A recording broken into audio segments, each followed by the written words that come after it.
Comparing the total human population of Earth to the view count of a single YouTube video reveals a massive discrepancy. There are about 8 billion people alive today. As of mid-2025, the baby shark dance video has surpassed 16 billion views. Mathematically, every single person on the planet has seen it twice. Holding a toddler's attention for more than a few seconds is notoriously difficult. Their brains are constantly scanning for new stimuli, making the children's entertainment market one of the hardest demographics to capture and retain. The origins of those lyrics are surprisingly analog. For decades in the 20th century, the song existed as an uncopyrighted folk chant, sung by kids and counselors sitting around summer campfires. Then a South Korean educational startup called Pinkfong took notice of that public domain melody. They realized that by applying modern production techniques to an old campfire tune, they could create a highly optimized piece of digital media. Global dominance of this scale requires specific engineering. To hit 16 billion views, a creator must find a perfect intersection between pediatric science, platform mechanics, and corporate strategy.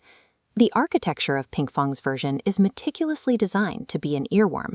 They took the simple, repetitive lyrics and paired them with a rising and falling major key melody, all set to an energizing, high-tempo K-pop beat. This specific sound combination targets the child's brainstem, stimulating the release of dopamine for intense feelings of pleasure. Pinkfong then layered specific choreography over that audio, like pinching fingers and throwing arms wide, linking auditory processing centers directly with motor control regions. This activates a biological process called sensory-motor synchrony. When young children synchronize their physical movements with a predictable beat, it allows them to anticipate exactly what comes next. That successful prediction creates a deep, calming sense of physical mastery. Pinkfong engineered an auditory and kinetic tool specifically optimized for pediatric neurological retention. That biological retention meets its perfect match in how young children actually consume media. While adults might watch a video once and move on to something new, toddlers interact with screens very differently. They rely on what psychologists call an infinite loop. Because the world is complex and confusing for a 2-year-old, rewatching the exact same short video dozens of times in a single day provides a comforting sense of order and predictability. Looking at this network map of YouTube's recommendation engine, you can see how that localized toddler repetition impacts the broader system. The algorithm detects a video that users are watching from beginning to end, over and over again. The platform rewards that extreme engagement by prioritizing the video for millions of other users, creating a rich-get-richer feedback loop, where high retention numbers from a core audience force the platform to make the video a default recommendation globally. By satisfying the developing brain's biological need for repetition, the video fed the exact metrics YouTube uses to measure success, making it the inescapable standard for global children's content. That dominance crossed a massive cultural threshold in 2017. Viewers in Indonesia began uploading their own dance covers under the hashtag #BabySharkChallenge, sparking a localized trend.